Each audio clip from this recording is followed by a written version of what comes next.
আউযুবিল্লাহি মিনাশ শাইতানির রাজিম বিসমিল্লাহির রহমানির রহিম।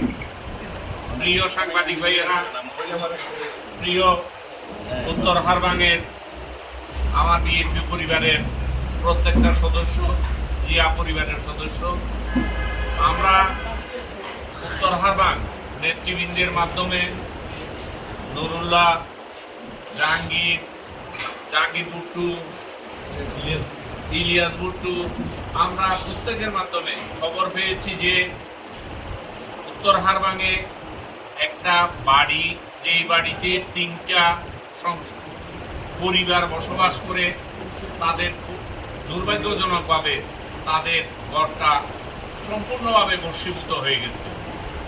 এই খবর আমরা আমাদের প্রিয় নেতা জনাব সালাউদ্দিন আহমদ সাহেবকে জানিয়েছি। তিনি দুঃখ প্রকাশ করেছেন এবং তিনি যৎসামান্য অর্থনৈতিক সহায়তা এই পরিবারের জন্য পাঠিয়েছেন এবং তারই পাশে আরেকটা বাড়ির উপর একটা বড় গাছ পড়ে ওই বাড়িটাও ভেঙে গেছে। ওই বাড়ির জন্য তিনি কিছু অর্থনৈতিক সহায়তা পাঠিয়েছেন।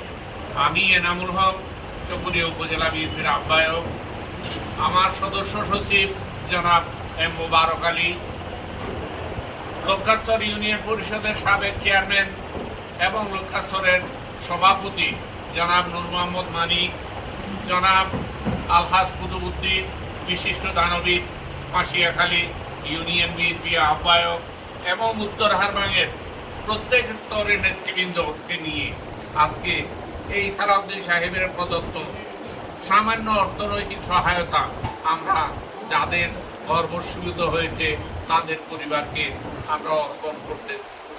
আসসালামু আলাইকুম।